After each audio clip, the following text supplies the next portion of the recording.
makeup. Ginudge kagad kita. I'm here for it. Sobrang pigmented. Super bluish.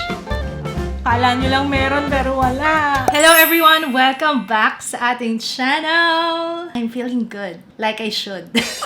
Ayan, new hair tayo ngayon. First impression review ng Everbillen na products. First one is yung Blush Rush Cheek Roller. And then yung isa naman is yung pinakabago nila na Power Paint, which looks familiar. Ang first na natry ko na ganito is Glossier. Pangalawa is yung sa Happy Skin. Pangatlo is yung sa Vice Cosmetics. Parang ganito rin, nasa tube din. Try natin ngayon and maybe later ma-share ko yung thoughts ko. Yung difference nila kung meron, maliban sa price. Ay, shoutout pala sa ML Salon and Spa. Thank you so much. Naku, yun akong tanungin guys kung anong kulay nito. Tanungin nyo na lang yung ML Salon and Spa. I think, para siyang ash blonde na balayage. Enough with the hair. Doon na tayo sa makeup. Okay. Unahin natin yung mas mura. 155 pesos. And we have 7 shades in total. Pero alam niyo yung 155, Everbillen, na parang namamahalan ako. Pero tingnan naman natin kasi iba yata ang formula nito. Watery gel consistency daw. Cheek roller siya. Alam niyo ako, hindi ako fan ng mga ganito. Hindi ko alam kung bakit. Hindi talaga, parang feeling ko masyado siyang matrabaho para sa akin, yung cheek roller. Pero in fairness sa kanya, malambot siya. Madaling ikayod. So, ayan yung itsura niya. Hopefully, hindi to tumatagas, ano? Kasi isa rin sa problema yan sa cheek roller. Matingkad siya for me. Anong pala to guys ha? Cruelty-free, paraben-free, and once you open, 24 months yung itatagal niya. Ingredients nandito. Pang cheeks lang talaga siya. Okay. Ayan, si Nightberry. Alam ko malaking bagay para sa inyo ngayon, ngayong pandemya, yung swatches. Kaya, as much as possible, ayusin ko yung swatches. Next shade is Uptown Red. Ay, this is nice din. Para siyang muted red, hindi red na red. So far, etong dalawa ang bet ko. Whipped blush. Ayan. Whipped blush. Okay, next one, we have, ayan, Red Bomb. Ayan, si Coral Crush. Matitingkad na sila masyado. And then, last one is Toast of New York. Ay, ganda ni Toast of New York. Okay, si Nightberry yung napili ko, guys. Yung pangalawa. Maganda eh. Parang, ano lang, flush lang. Try natin and let's hope for the best. Naglagay muna ako dito para sure. Kasi pag diniretso ko sa cheeks, baka maloka ako. Okay, dito lang tayo sa isang side. Kasi yung kabila, isa yung gagamitin natin, yung multi-use color cream. Watery nga siya. Sige nga, try ko nga. Lakas ng loob ko ah. Bango. Amoy candy. Amoy popsicles. Ano ba tawag doon? Yung parang ice candy na medyo makapal yung plastic niya. Okay, I like it. Maganda oh. Madali kasi siyang i-blend. Hindi siya yung nag-aano kagad, yung natutuyo kagad. Okay, ginudge kagad kita. Kasi hindi ako fan ng cheek roller. Pero so far, sa lahat ng cheek rollers na natry ko sa lip tint or sa blush tint rather, ito yung pinaka madaling gumulong. As in, nagro-roll talaga siya. And hopefully, ma-maintain niya yung ganyan. Ayan o, talagang naiikot mo siya. Hindi rin siya mukhang malagkit sa cheeks. Parang lip tint lang, as in, kasi watery consistency siya. So, usually yung mga ganito, na-absorb talaga ng skin. Tapos may iwan lang yung color niya mismo. So, hindi siya magmumukhang dewy. And alam niyo naman, having oily skin, isa sa mga downside sa akin yun. Okay, so ayan siya. Sa lips, hindi na ako maglalagay kasi cheek roller lang naman siya. Pero, gusto niyo bang subukan if ever? Sige, subukan natin. Baka kasi kung pwede naman siya sa lips. Para tipid, diba? Ang ganda ni Nightberry. Very natural lang. Hindi heavy tingnan. I wouldn't mind yung 155 pesos kasi sabi ko kanina, di ba mahal? Pero maganda naman kasi yung roller niya. Ibang klase yung roller nito. And maganda siya kahit sa lips, pwede. Ba't kaya cheek roller lang sinabi nila? Ba't kaya blush rush lang? Pwede sa lips eh. Hindi pa ba kayo nauumay? Kasi parang sunod-sunod na video, puro ganito yung review ko, no? Kasi ito yung, talaga, pag ito yung trend, kasi nasa bahay lang tayo. Diba yung mga ganyan sa tamang pampula lang ng cheeks, tamang pangkulay lang ng labi, para kahit pa paano presentable pa rin yung itsura. I'm here for it. Nag-iiwan siya ng stain. Binubura ko kasi para makapag-swatch tayo ulit. So, hindi na pwede dito sa side na to. Dito na tayo sa kabilang side. Okay, may stain na siyang iniwan. And ito na yung itsura, oh. Meron tayong 4 na shades dito. And, sige, buksan ko muna yung box. It's nice na naka-box siya, ha. Very presentable. So, unahin natin si Chiffon. So, ito yung itsura niya, guys. Ang laman niya is 11 grams. And it's vegan, cruelty-free, paraben-free, 24 months once you open. And finally, nandito na rin yung ingredients. Very, very good. Very good, Ever Bilena. Nandito rin yung manufacturing date niya. So, alam mo kung kailan siya may expire. Nandito talaga sa lalagyan. Glossier. Tama ba? Ganito yung sa Glossier, yung Cloud Paint. Sabi ko, may kamukha siya eh. Okay, simulan natin kay Chiffon. Okay, sabi ko dito tayo. Okay. Oh, okay. Very pigmented, guys. See? Sobra. Ay, ang ganda ng kulay ni Chiffon. And amoy vanilla. Okay, mag-swatch muna tayo and then mamaya ako mamimili kung ano yung ilalagay ko sa cheeks kasi isa lang yung cheek ko na available na.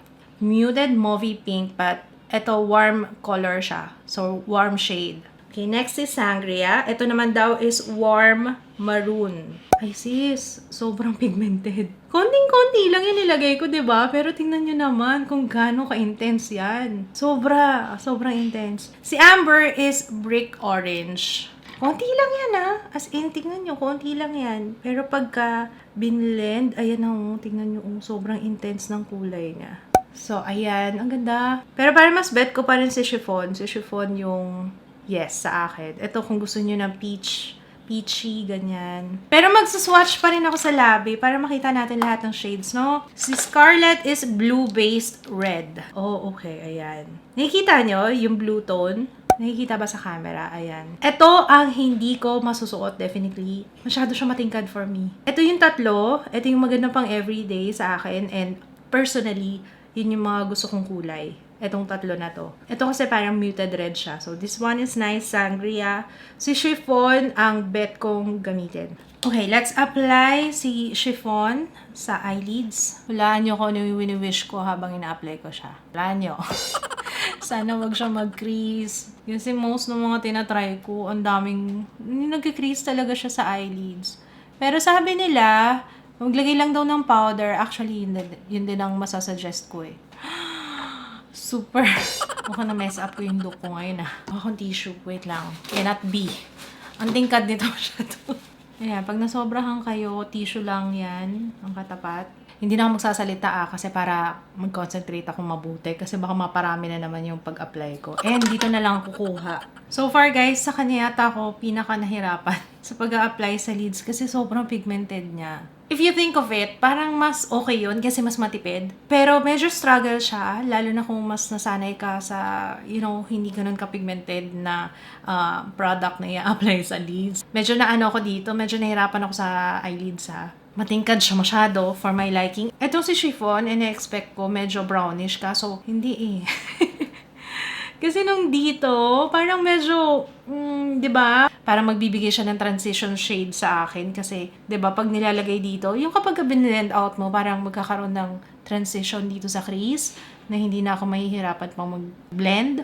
Don't get me wrong okay siya. I liked it actually. Pero nahirapan lang ako mag-blend. Okay naman yung kulay niya. A little pink than kung ano yung preferred ko. Pero still, okay pa rin. Looks nice pa rin, di ba? So, ilagay na natin si Chiffon pa rin sa cheeks. Dito na ako mag-aano kasi para hindi ako mabigla.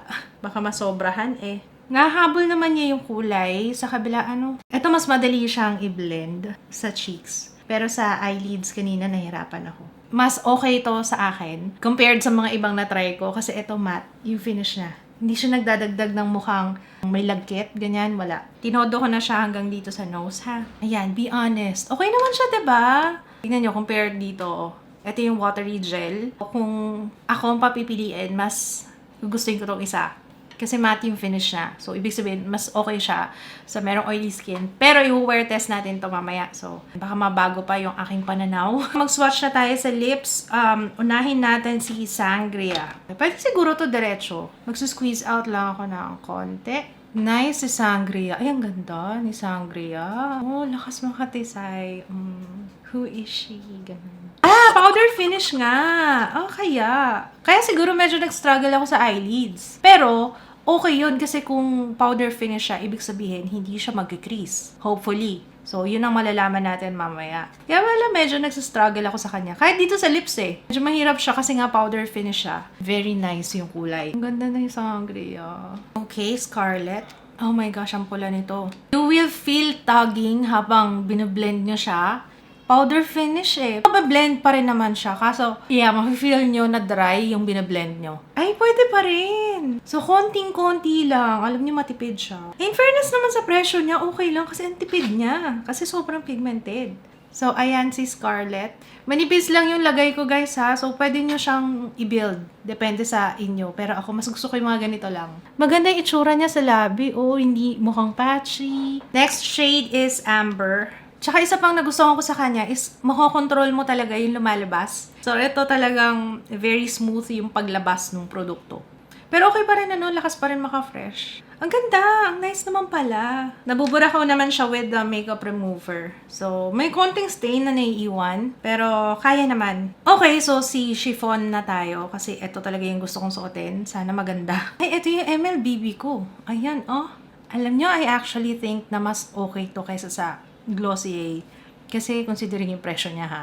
And yung formula. Medyo basa kasi si Glossier para sa akin. Ito powder finish talaga. And hopefully hindi mag-dry yung lips ko sa kanya. Si Glossier kasi, to be honest, medyo nagbabalat yung labi ko sa kanya. Hindi ko alam kung bakit. Bakit ang lakas makadesign nitong chiffon na to, Ay, ang ganda.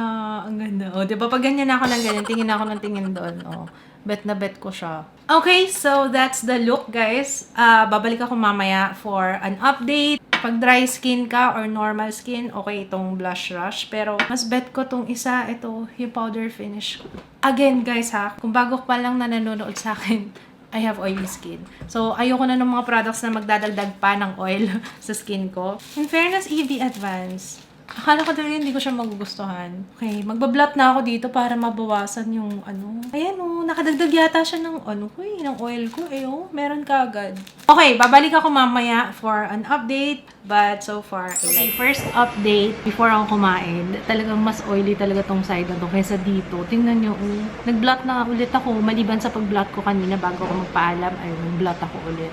Ayan, kakatapos ko lang kumain. Uy, parang hindi halos natanggal. Uy. Total of 7 hours. Actually, mag-8 hours na. Sorry, medyo haggard na po ako. Pero, guys, tumagal siya sa cheeks ko. Mas gusto ko to talaga kaysa dito. Blush Rush. Kahit na mas long-lasting siya, tingnan nyo, mas matingkad yung kulay compared dito. Pero, mas gusto ko to kasi ito, guys, parang hindi maganda yung combination with my foundation. Oy, rhyming. Ayun, parang nag-settle siya dun sa pores ko. And, ito, ang pinaka gusto kong i-share sa inyo. Tingnan nyo. Walang nag-crease. Meron ba? Wala. Akala nyo lang meron, pero wala. Tuwan-tuwa talaga ako. Sabi ko na nga ba, you know what? Kahit na medyo nag-struggle ako kanina sa pag-blend, siguro sanayan lang eh. Kahit na mag-struggle ako, okay lang. Basta, alam niyo, hindi ko na siya kailangan check pa. Mamaya, alam niyo, may realist na ako dyan. So far, sa lahat na na-try ko, ito yung wala talaga. In totally, walang crease. Very, very nice. Ever Bilena. In fairness, hindi ako nag-touch up na sa labi. Ayan pa yung kanina. Ganda pa rin ang itsura. O, diba? Very sulit and matagal na magagamit. Yun yung pinaka-importante doon. Sabi ko kanina, 199, parang mahal. Pero yung quality niya and yung performance niya, may reason kung bakit. Kaya, very good to. It's a yes. Hindi lang siya it's a yes. It's amazing. Na-amaze ako dito talaga. Ano pa hinihintay nyo? Nako, ito na naman si Boodle Girl. Sorry na po. Okay, pero if ever iniisip nyong bumili nito, okay siya. Ito hindi ko marirecommend sa merong dry skin, sa oily skin. Ito, okay? Sa merong dry skin, nag-a-add siya ng dewiness and mas maganda yung finish niya. Parang medyo, may glowy-glowy ganyan. And mas long-lasting siya.